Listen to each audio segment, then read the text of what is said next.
بسم اللہ الرحمن الرحیم۔ السلام علیکم ورحمۃ اللہ وبرکاتہ۔ آن لائن ٹیچر کی جانب سے خوش آمدید۔ جب مصر فتح ہوا تو مسلمانوں نے ایک روز ایک عجیب ماجرا دیکھا کہ مصری ایک نہایت ہی حسین و جمیل لڑکی کو سجا سنوار کر دریائے نیل میں ڈالنے لگے ہیں۔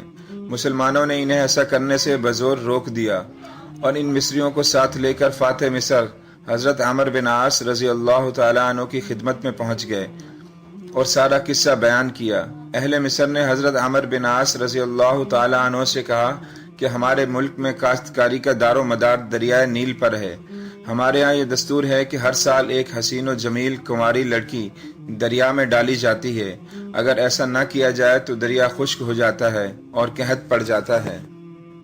تاہم حضرت عمرو بن عاص رضی اللہ تعالیٰ عنہ نے اس کی اجازت دینے سے انکار کر دیا اور اہل مصر کو سختی سے اس غیر انسانی ظالمانہ رسم سے روک دیا۔